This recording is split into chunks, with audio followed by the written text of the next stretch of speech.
High that people don't make it, as in they croak. Cody Lundin scares it into his students every chance he gets. Many people don't make it to the first night. That's your first line of defense, is trying to get to this first night. Nice. Tomorrow doesn't matter because it's not here yet.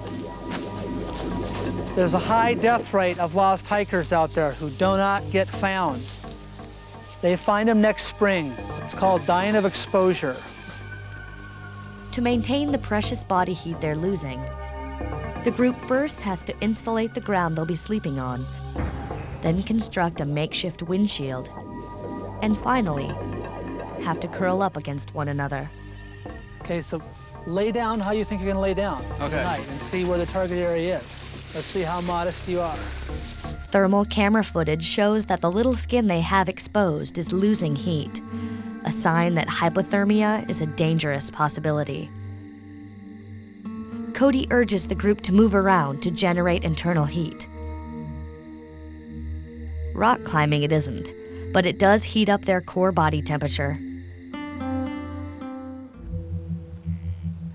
You don't have anything. You know, you don't have any metal knife. You have like a broken beer bottle over there. You're completely green for the most part, and you want to come out here and make fire with sticks. That's not reality. That's not reality. You're still here. You're slightly hypothermic, but you're still here, and many people are not here. They're dead. That's a plus, right? You're not dead. You may wish you were, but you're not. They're not circling the drain, but they will be if they go through another night like they did last night. This is a short-term survival situation. They have very limited stuff. If they don't get out of it, they're dead.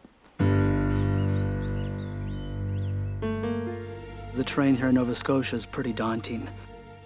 The longer you stray, the longer you may pay, because you're going to be harder and harder to find walking off back in this bush. Because they're already lost, no sense getting more lost. The group decides to dig in. It's the difficult but right decision. Anyone turned around in the vast wilderness of Nova Scotia should stay put. For Teresa, Sean, Chris, and Jonalyn, the challenge is no longer finding their way out, but surviving the coming days and nights until someone finds them. Everyone's against the clock out here. And the clock, if you're out here long enough and you don't know what you're doing, you're gonna die. Until now, Cody has stayed back. But decisions at this point will determine if they live through the next 48 hours. What's happening here is you're falling apart largely because you didn't get any sleep last night. 2, you're dehydrated and it's only gonna get worse. I'm telling you, water is key out here, okay? And you don't have very much. Well, let's go get some water. 200 yards through the woods is the creek they located the day before. The water's a life-saving asset, but they'll have to disinfect what they collect before they take even one sip. As good as it looks, it's not the stuff that you can see that's gonna make you sick. It's the little teeny stuff you can't see. Viruses, bacteria, protozoa, parasites. Kind of nasty right here, isn't it? So a la some slob.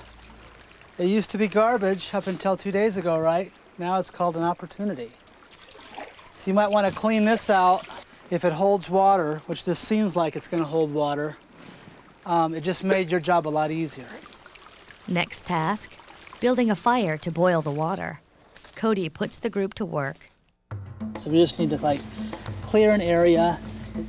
Without Cody, we would still be walking around the woods and we'd still be fighting with each other. Even this green stuff is going to burn if it has enough heat. We did listen to Cody, and I'm damn glad we did. So we have oxygen, we have fuel, and we have ignition or heat. So right now, all I want you to think about is the fuel and the oxygen. That's the building, that's the putting the sticks in place part. We do not need a huge cowboy white man fire out here, We just need something to get our needs met. The less heat you're dealing with, the smaller and the drier your fuel needs to be. So that tinder needs to be the best stuff you got. Let's see how dry this is. See that bend before it breaks? Right. There's a lot of moisture in it. Kindling goes on top of that. Fire likes chaos, so you're doing great so far. Create a little chaos. So if all your sticks are jammed together and too tight, you die. If they're too far apart, you die. Before they become more dehydrated, Cody decides to speed things up by giving the group one ignition source. One paper match. And paper matches suck. Here's how you split a paper match. Come down here, work it down, and pop that head in two. Okay, so there's your two matches. One's a little bit thicker, and one is the death match. You have one match. If you don't get this thing lit, then you guys don't drink right now. Is there any guarantee you're gonna make a fire? No. I can't offer you any guarantees. Anyone that does is a liar or a fool. This makes me just a little nervous.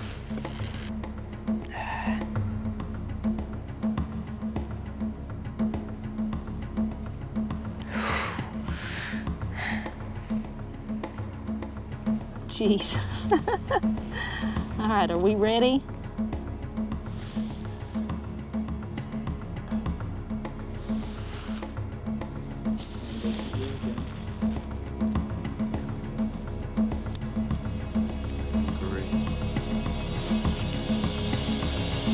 Great. Look at that, it even smells good.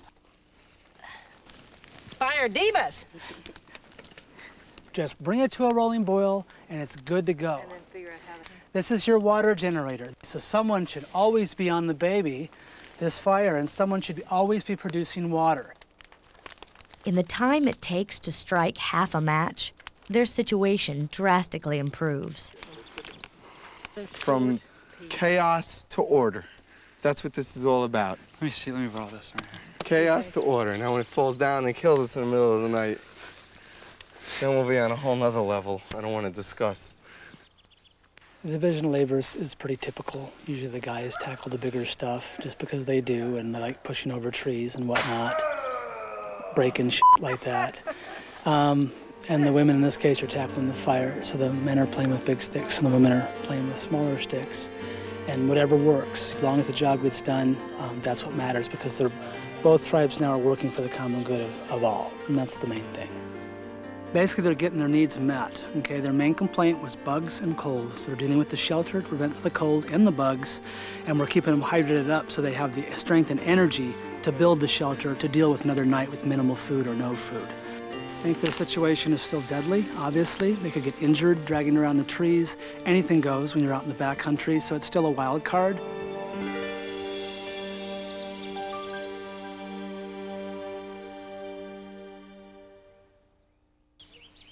The group's food supply is now gone. But in a short-term survival situation like this one, food is not a priority. More important is conserving body fuel, so Cody encourages only low-energy foraging techniques. You don't want to go running for a mile after a grasshopper. There might be some larvae or some ants or whatever we can find in the woods. These bad boys, I'd recommend you kill them first, or they'll kill you. And just kind of crush them up, roll them up, and eat them. Like a sweet tart, a little bit of garlic. Look at all of these eggs. There we go. We got the mother load here. These ones are sour. Ken Hill has compiled scientific data for all ages and all types of lost people. There are four people, 2 men and 2 women. Tentatively, we've given them the hiker category in terms of how they'll act and how far they'll travel. So we've got 4 of them, 2 men, 2 women. We have good reason to believe they went east on that road there. The dog team has picked up some indications that somebody has been through there. So these are the 4 individuals: Chris Maxwell, Teresa Bennett, Sean Yaney, and Jonalyn Holland. Starting to lose the light. Lots of movement through the grass. Howard, it looks like we have some broken vegetation up here. We are trained to search at night. Probably 50% of the training that we do is nighttime based training. After 4 hours of